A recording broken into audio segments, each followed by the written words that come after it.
Bringing an innovative drug to the market has a large science behind it, and global pharma companies are some of the largest spenders as far as research and development is concerned.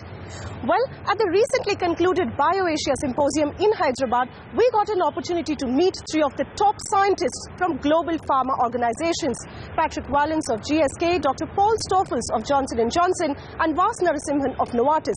And while the three gentlemen spoke about how their global R&D engine is progressing, all of them made a mention of how India was increasingly becoming important in their research and development scheme globally. And our goal is to continue to move up in terms of the complexity of work we can do here.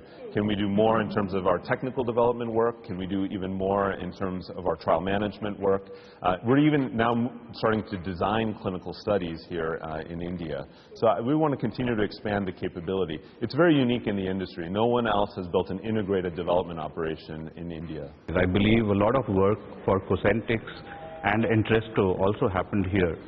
So, and you also had a MOU with the Telangana government on an incubation program. Do you think at some point of time you may have a goal to set up some kind of a drug discovery operations in this country?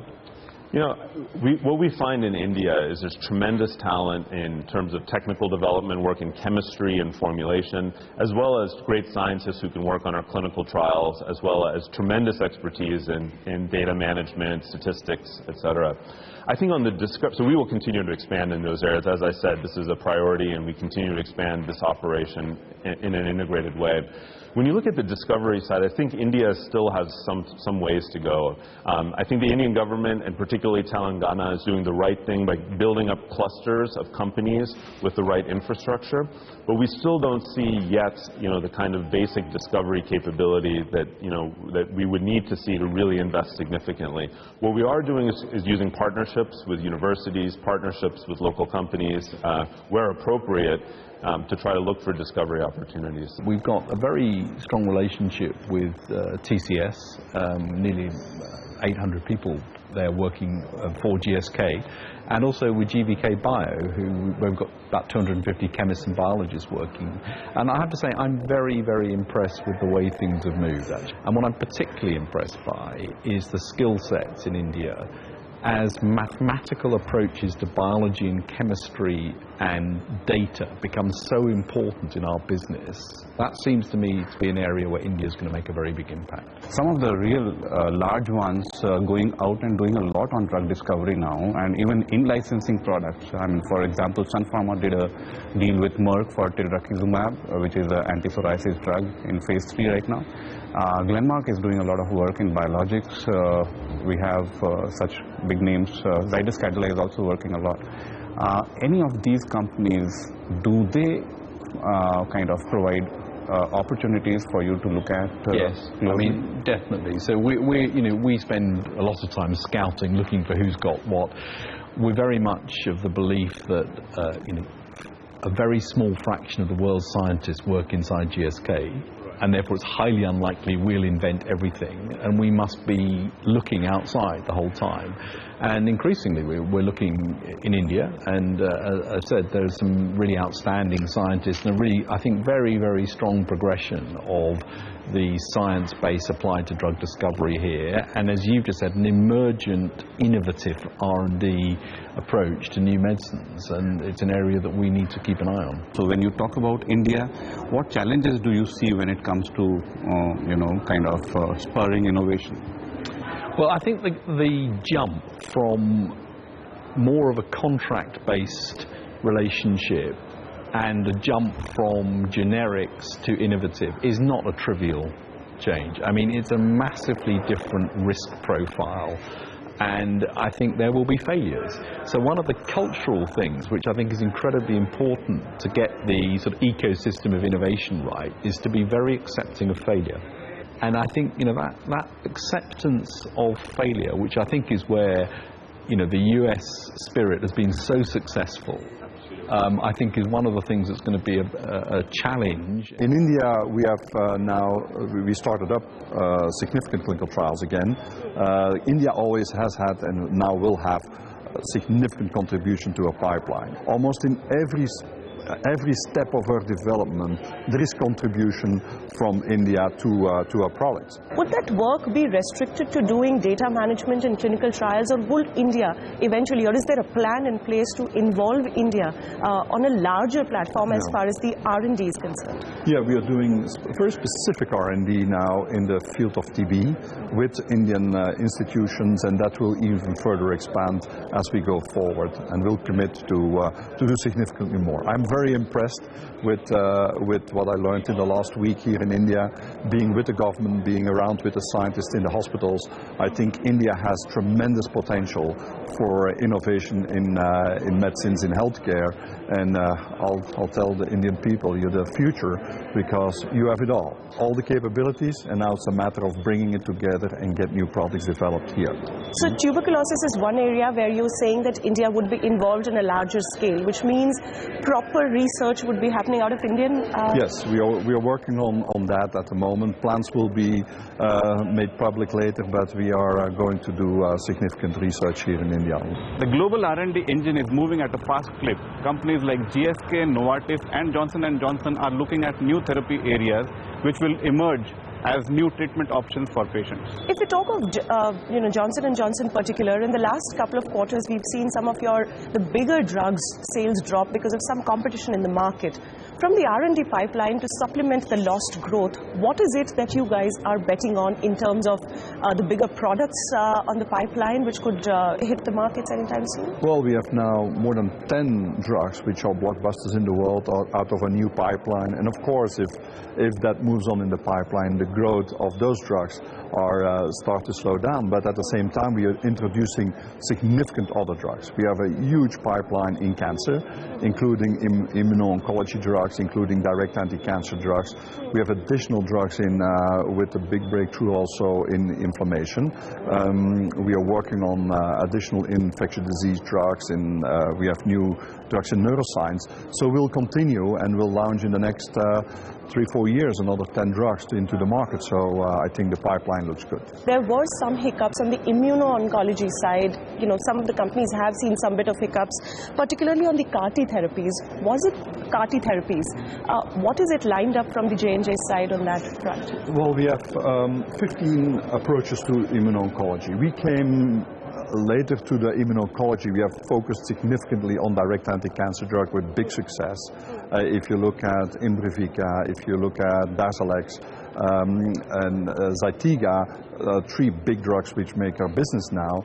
We started up immuno-oncology big time with 15 different approaches on very selective immunostimulation for oncology, and that will deliver over the coming years a very strong addition to our pipeline. The combination of direct anti-cancer drugs with immuno-oncology drugs will ultimately be the way to treat cancer. In the meantime, we do collaborations with other companies on immuno-oncology and make combinations for the patients which bring the benefit of immuno-oncology together with our drugs. And hopefully we can cure a lot of cancer and bring a lot of quality of life to patients. Which ones do you think are the real star products which can fill up somewhat the gap of Advair? What we've done is really rounded off the inhaled portfolio, all in one device, one puff once a day. Right. And as we move to triple therapy, which is now under regulatory consideration, that would really round out that portfolio, and I think that's a growing portfolio. Sure. But mepolizumab's the one I'd pick from there as something that really does make a very substantial difference to severe asthmatic. Donald Trump has been talking about the kind of time lag that it takes for the drug to be approved, and even going to the extent of saying that we should just approve drugs on the basis of safety.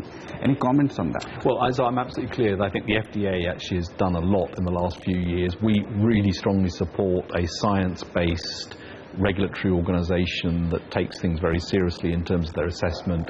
And in terms of what can be done in the industry, I think we're in a wave of a very different era where human biology is really being unravelled in a way that makes starting points for drugs much better. So I think genetics in particular is going to reveal a whole host of targets, which is going to mean that there's a more certainty at the beginning. And I think at the clinical end, we've got to get smarter clinical trials, digital, wearable devices, in-stream measurements. Those two things together, I think, give a real opportunity to shorten the time, increase the productivity.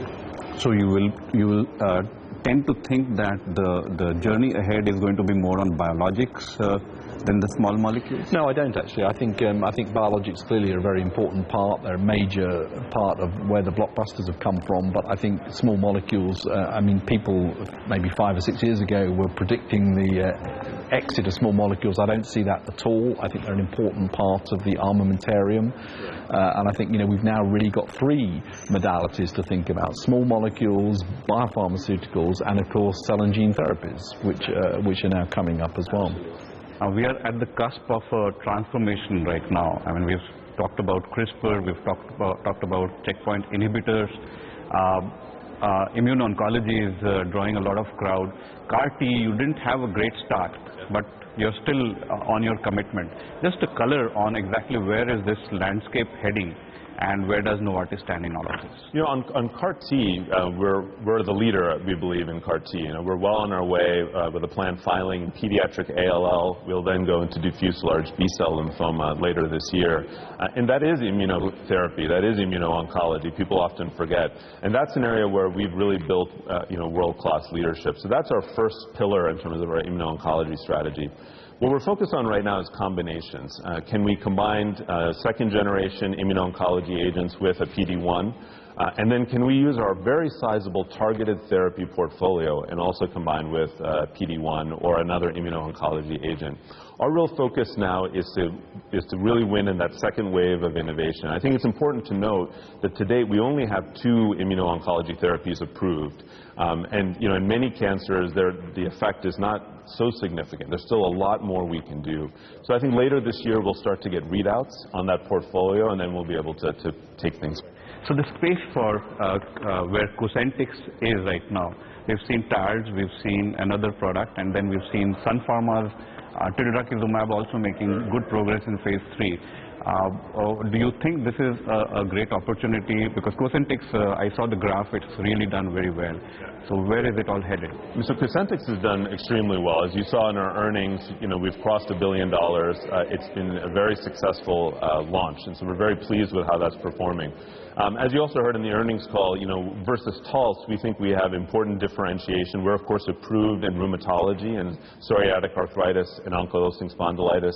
We have 4-year data and 3-year data in all of these indications, so a very long track record of safety and efficacy. So I think we feel very good about where Cosentyx is heading. Now, when you look at the IL-23 subunit P19, sorry, it's a complicated word, but that's what Tildrakizumab is from Sun. We still haven't seen the final phase 3 readouts with all of the safety and other efficacy. So it's still too soon to judge.